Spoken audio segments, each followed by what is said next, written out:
नमस्कार दोस्तों, welcome to the my YouTube channel. आज हम रिगार्डिंग एक डिविजनल अकाउंटेंट की पोस्ट आती है जो एसएससी सीजीएल के अंदर होती है, उसके रिगार्डिंग हम बात करेंगे। आज बात करेंगे कि डिविजनल अकाउंटेंट की सैलरी कितनी होती है, ग्रेड पे क्या होती है, किस डिपार्टमेंट के अंदर आता है, उनकी पोस्टिंग कहाँ होती है, तो उसके रिगार्डिंग हम बात करेंगे। 7th पे कमीशन और 8th पे कमीशन की जो सैलरी स्ट्रक्चर है ना, उसके रिगार्डिंग हम बात करेंगे। तो आज चलो शुरू करते हैं। अगर आप चैनल पर नए तो चैनल को सब्सक्राइब जरूर करें, अगर अच्छा लगे तो लाइक व शेयर जरूर करें। चलो शुरू करते हैं।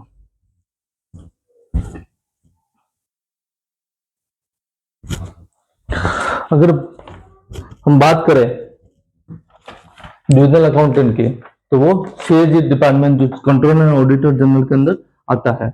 और रिक्रूटमेंट एजेंसी की बात करें तो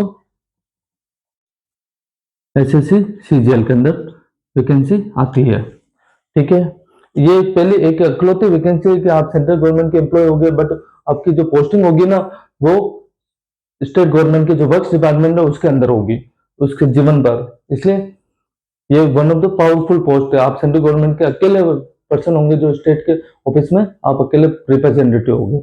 अगर हम बात करें लेवल की, तो ये L5 है।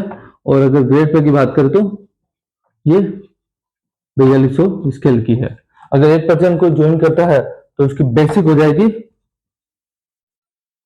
35,400। ठीक है, उसके बाद डीए हो जाएगा 55% के अनुसार, वो 19,470। ठीक है, एचआरए की बात करें,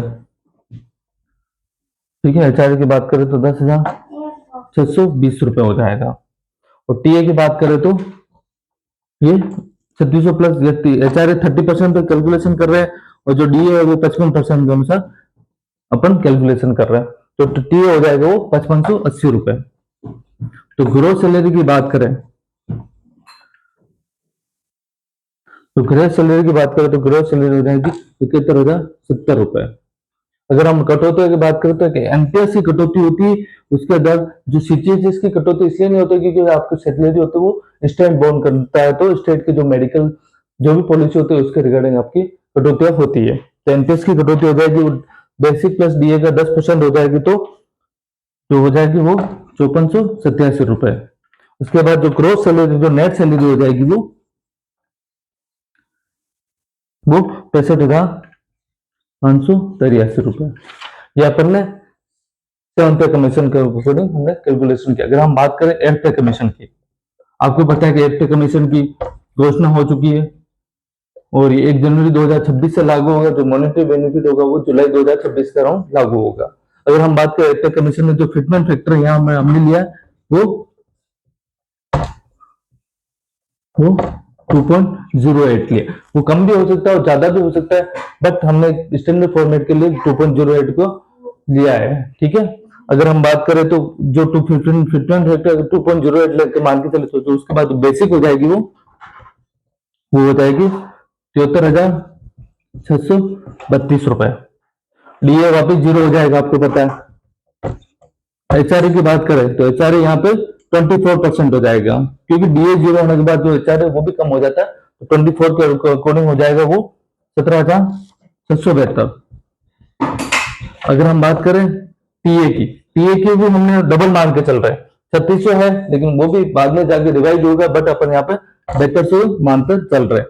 तो उसके बाद जो ग्रोस सैलरी हो जाएगी, वो 58,504 रुपए।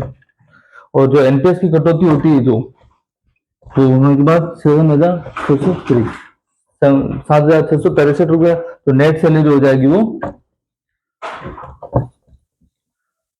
91,141 रुपए। अगर हम बात करें कि जो सैलरी हाइक की, अगर सैलरी हाइक की बात करें तो यहाँ 71,000 है और 98,000, तो अराउंड 27,000 रुपए सैलरी का इंक्रीमेंट होगा। और अगर हम परसेंटेज की बात करें तो 35% के अराउंड इसकी सैलरी इंक्रीज होती है। अपन एक फिटमेंट फैक्टर 2.08 पे कैलकुलेशन कर रहे हैं, और कम भी हो सकता है, ज्यादा भी हो सकता है, बट अपन ओवरऑल मतलब एक्सटेंड पुराने ट्रेंड्स को देखते हुए हमने कैलकुलेशन की है। और एचआरए की बात करें तो यहाँ 30% पे कैलकुलेशन किया है, तो एचआरए बहुत जगह 10% भी है, तो इसके अकॉर्डिंग और भी आपकी सैलरी इंक्रीज या डिक्रीज हो जाएगी। अगर आप चैनल को अच्छा लगे तो चैनल को सब्सक्राइब जरूर करें और देखने के लिए धन्यवाद। Thank you so much.